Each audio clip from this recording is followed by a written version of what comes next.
मैं हूं आबिद हुसैन शेख, आपका खैर मकदम है 4 टीवी न्यूज़ कर्नाटक एक्सप्रेस में। राज्य के सीएम ने लॉकडाउन पर किया बड़ा ऐलान। आज एक प्रेस कॉन्फ्रेंसिंग में राज्य के सीएम येडियुरप्पा ने लॉकडाउन की अवधि को बढ़ाते हुए 7 जून से अब 14 जून 7 दिन के लिए लॉकडाउन की अवधि को बढ़ाया है। इसी दौरान प्रेस कॉन्फ्रेंसिंग में कई अहम घोषणाएं करते हुए विशेष पैकेज यानी 400 करोड़ का विशेष पैकेज की भी येडियुरप्पा ने घोषणा की है, जिसमें मछुआरों, बुनकरों और कई वर्ग के लोगों के लिए 3,000 रुपये की आर्थिक मदद भी की जाएगी, जिसमें राज्य के कई धार्मिक स्थल यानी मौलवियों और पुजारियों के लिए भी आर्थिक मदद की घोषणा की है सीएम येडियुरप्पा ने। इसके अलावा आंगनवाड़ी, आशा कार्यकर्ता और प्राइवेट टीचर्स जिनकी भी मांग थी कि इस कोरोना की मुश्किल घड़ी में उन्हें भी सरकार से कोई मदद हासिल हो, इसी को मद्देनजर रखते हुए प्राइवेट टीचर्स को भी 5,000 की मदद की घोषणा की है सीएम येडियुरप्पा ने। वकील कल्याण निधि के लिए 5 करोड़ और फिल्म कर्मचारी, मछुआरे और बुनकरों के अलावा छोटे कारखाने, छोटे स्मॉल इंडस्ट्रीज के बिजली के बिल में भी रियायती देने की बात कही है सीएम येडियुरप्पा ने। आने वाले दिनों में कोरोना के हालात को देखकर और भी कई फैसले लिए जाने की जानकारी दी सीएम येडियुरप्पा ने। कोरोना से कपड़ा बुनकर वर्ग की जिंदगी हुई नर्क। पिछले साल हुई भारी बारिश से इनके घरों के छत गिर गए थे। अब उसी की मरम्मत करके अपने पुश्तैनी काम चरखे के कपड़े बुनकर शुरू कर चुके हैं ये लोग, लेकिन इस लॉकडाउन से इनका कारोबार चल ही नहीं पा रहा। बीजापुर जिला मुद्देबिहाल तालुका नालतवाड़ गांव में 200 से अधिक बुनकर करने वाले परिवार मौजूद हैं। ये लोग इस कारोबार पर ही निर्भर होकर अपने परिवार को चलाते आए हैं, लेकिन कोरोना के चलते अब इनका कारोबार बंद होने से इन्हें परिवार को चलाने में बड़ी परेशानी झेलनी पड़ रही है। सरकार इस समुदाय को तुरंत विशेष पैकेज की घोषणा करने की मांग की है इस समुदाय के लोगों ने। नकली खाद बेच रहे गोदाम पर अधिकारियों की रेड। बीदर जिला बसवा कल्याण तालुका के यलंदगुंडी गांव के उमेश महादेव नाम के एजेंट ने किसान गोल्ड नाम से नकली खाद को गांव के गोदाम में लाकर इस बारिश के मौसम का फायदा उठाते हुए किसानों को लूटने की कोशिश कर रहा था। इसी की जानकारी मिलते ही मौके पर पहुंचे कृषि अधिकारियों ने जांच पड़ताल करके 420 नकली खाद की बोरियों को जब्त करके गोदाम मालिक पर कार्रवाई में लगे हैं। जानकारी मिलते ही मौके पर पहुंचे विधायक शरणु सालगार ने किसानों से अपील की कि इस बारिश के मौसम के चलते सभी किसान भाई अपनी फसल को बोने की जल्दी में बिना सोचे ही कम दाम की खाद को लेकर चले जाते हैं। फसल सही ना आने पर खाद सही ना होने की बात पता चलती है, इसलिए पहले ही सोच समझकर सही जानकारी लेकर खाद खरीदने की बात कही है विधायक शरणु सालगार ने। बाइक सवार को लात मारने वाला एएसआई सस्पेंड। चामराजनगर जिला कोल्लेगल तालुका में मई 23 को अपनी मां की दवाई खरीदने चिट्ठी लेकर बाइक पर जा रहे युवक को रोका।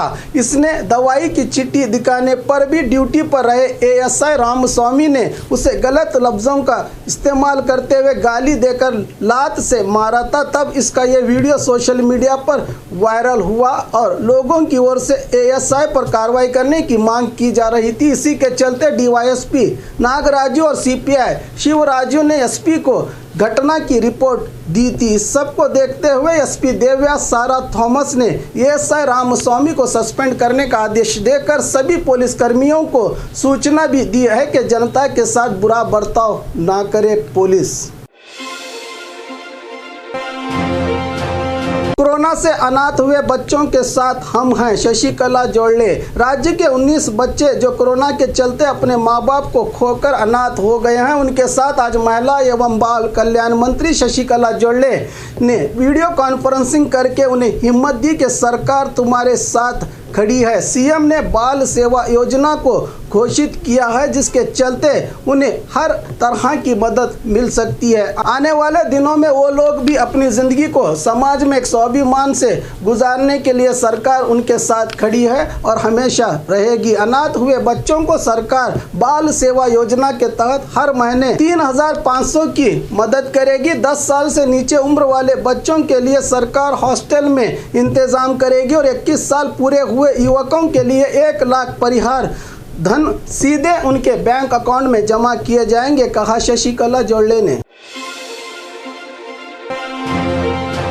भारी बारिश से हुआ बड़ा नुकसान। गुलबर्गा जिले में कल रात से हुई भारी बारिश से कई गांवों को डूबने की नौबत आ चुकी है। जिले के चिंचोली तालुका में सबसे ज्यादा बारिश होने से चिमनचूड़ गांव के आसपास रहे सभी पुल पानी में डूब गए हैं, जिससे वाहन संचार बंद हो गया है। कालगी तालुका और अफजलपुर तालुका में भारी बारिश और बिजली गिरने से गायों की मौत हो चुकी है। कई गाँव में रात से बिजली गुल हो जाने के कारण अंधेरे में ही वक्त गुजारना पड़ा है जनता को। साथ में शहर के इलाकों में भी बारिश का पानी घरों में आ जाने से लोगों को काफ़ी परेशानी का सामना करना पड़ा। इस बारिश से किसानों की ज़मीन खेती करने के लायक हो गई है। इस बार की बारिश किसानों के लिए अच्छी साबित होगी, कह रहे हैं जानकार। रास्ते पर भैंस चरा रहे युवक पर पुलिस ने किया लाठी से वार। हावेरी शहर के हसमनी सिद्धप्पा सर्कल के पास होम मिनिस्टर बसवराज बोम्मई के आगमन के चलते रास्ते पर जीरो ट्रैफिक करने के लिए पुलिस की ओर से सभी लोगों को हटाया जा रहा था। तभी भैंस को चरा रहे युवक जो अपने भैंसों के झुंड को लेकर जा रहा था, पुलिस इस युवक को जल्द रास्ते खाली करने के लिए लाठी टूटने तक इसको मारा गया है। इससे परेशान होकर युवक पुलिस वालों के साथ बहस करना शुरू कर दिया कि कोई मिनिस्टर आए तो आम आदमी की पिटाई करोगे क्या? तुम लोग सिर्फ मिनिस्टर ही इंसान हैं क्या? हम जानवर हैं? इस तरह कहते हुए पुलिस के साथ बहस करने लगा। युवक मौके पर पहुंचे युवक के पिता ने अपने बेटे को वहां से समझा बुझाकर ले गए। क्या खाकी सच में अपना कर्तव्य निभा रही है? कौन पूछेगा इनको? 70 साल की उम्र में भी योगासन करके युवा पीढ़ी को दिखाया कि हम किसी से कम नहीं। बागलकोट जिला गुड़ेदगुट गांव की 70 साल द्राक्षायणी नाम की बुजुर्ग महिला जो बुनकर का काम किया करती थी, उन्हें 8 साल पहले पाँव में दर्द के चलते चल पाने में मुश्किल हो रही थी। उनके पास इलाज करने के लिए भी पैसे नहीं थे। तभी से इन्होंने इस योगासन को अपनाकर 8 साल से बड़ी चुस्ती से योगासन करके युवा पीढ़ी को दिखा दिया कि हम भी किसी से कम नहीं। बिना किसी की मदद के इन्होंने दूसरों को देखकर रोजाना योगासन किया करती थी। जब से ये महिला योगासन कर रही है तब से लेकर आज तक कोई भी बीमारी ना होने की बात कही जा रही है। साथ में इन्हें कोरोना भी नहीं हुआ। इन सब को हराने के लिए योगासन ही इनके लिए ताकत है, कह रही है ये बुजुर्ग महिला। अब नई युवा पीढ़ी के लिए ये प्रेरणा बनेंगी। घर में घुसकर हंगामा किए 7 लोगों की गिरफ्तारी। मंगलुरु शहर के निवासी रहे ये युवक जो स्थानीय युवती को प्यार करने के लिए मजबूर कर रहा था। इससे परेशान होकर युवती ने अपने भाई से कहने पर भाई ने इस युवक को जाकर कहा था कि दोबारा इस तरह की हरकत ना करें। इस पर गुस्सा हुए युवक ने अपने 7 रउडी शीटरों को ले जाकर युवती के घर में घुसकर उनके परिवार को धमकी दी कि मैं ही इससे शादी करूंगा और घर में रहे सभी सामान के साथ तोड़फोड़ करके तलवार से डराया भी गया है। इस मामले पर कंकनवाड़ी पुलिस की ओर से 7 लोगों को गिरफ्तार करके इनसे हथियार और वाहनों को भी जब्त किया गया है। मामला हुआ है कंकनवाड़ी पुलिस थाना में दर्ज। इस घटना से ऐसा लगता है कि जनता फिल्मों से प्रेरणा लेकर हकीकत की जिंदगी में ये किरदार निभा रही है। आपने मुझे वोट नहीं दिया, गांव खाली करने की धमकी दी सदस्य ने। हुबली तालुका के तिम्मा सागर के पास अंचटगेरी गांव के निवासियों का कहना है कि यहां के पंचायत सदस्य की ओर से इन लोगों को हर रोज कहा जाता है कि आपने मुझे वोट नहीं दिया, गांव खाली करें। इस गांव के सरकारी जमीन में दिवंगत शिवल्ली मंत्री थे, तब इन्होंने यहां बसे लोगों को भरोसा दिया था कि उन्हें जल्द इसका हक पत्र मिलेगा, लेकिन उनके जाने के बाद स्थानीय ग्राम पंचायत सदस्य सहदेव अप्पा जाड़गी इन्हें रोज इस जगह को खाली करने की धमकी देता है, मगर गांव के लोगों ने इन्हें जाने को कभी नहीं कहा। शायद ग्राम पंचायत सदस्य इस सरकारी जमीन को हड़पने के चक्कर में इन गरीब लोगों को बेघर करने का षड्यंत्र रच रहा है। पति के घर ना जाकर प्रेमी के साथ की खुदकशी। बेलगाम जिला सौदत्ती पुलिस थाना के अहाते में आने वाले सिंदोगी गांव के लड़का और लड़की एक दूसरे के साथ प्यार किया करते थे, लेकिन लड़की की शादी दूसरे लड़के के साथ करने से पति के घर ना जाकर अपने प्रेमी के साथ गांव के बाहर रहे पेड़ को रस्सी डालकर फांसी लगा ली है। इन प्रेमियों ने मौके पर पहुंचे दोनों परिवार के लोग अपने बच्चों को इस हालत में देखकर हैरान रह गए कि इनकी परवरिश में आखिर क्या कमी थी कि इस तरह का कदम उठाकर मर्यादाओं को पार करके माँ बाप को बेऔलाद कर गए ये बच्चे। इनकी लाशों को सरकारी अस्पताल में पोस्टमार्टम के लिए भेजा गया है। मामला हुआ है सौदत्ती पुलिस थाना में दर्ज।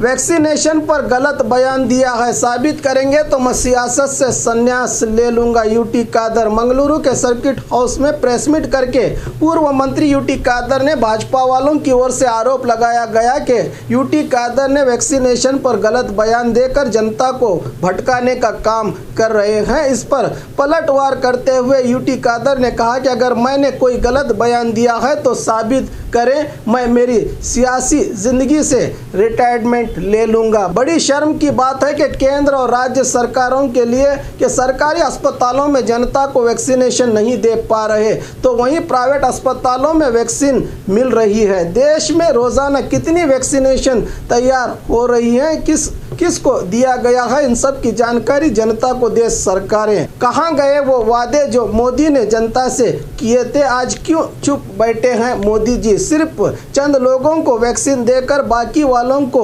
प्राइवेट अस्पतालों में बेचकर मुनाफा कमा रहे हैं। आखिर अपनी असलियत दिखा ही दी मोदी जी ने कि वो व्यापारी हैं, चाहे दुनिया इधर की उधर क्यों ना हो जाए, मोदी जी व्यापार करने से पीछे नहीं हटेंगे, कहा यूटी कादर ने। ट्रैक्टर चलाकर किसान बने कुमार स्वामी। इस बार का कोरोना लॉकडाउन शुरू होते ही पूरे परिवार के साथ अपने गांव रामनगर जिला बिड़दी तालुका के केटगन हल्ली में रहे खेत के घर में पहुंचे कुमार स्वामी अपने खेती की जमीन में फसल बोने के लिए नई ट्रैक्टर की खरीदी करके अपने पिताजी के हाथों पूजा करवा के इस ट्रैक्टर को खेत में दौड़ाकर बता दिया कि वो भी किसान के बेटे हैं।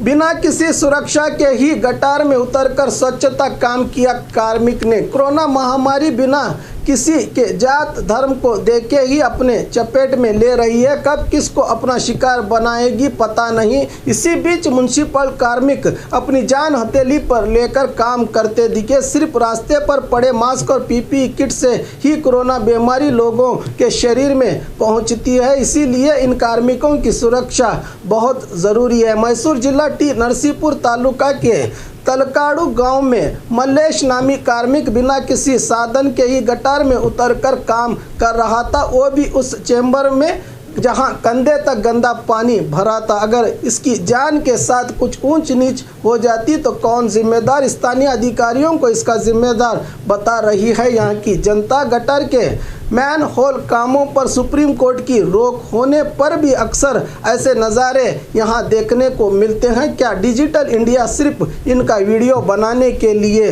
ही बनाया गया है?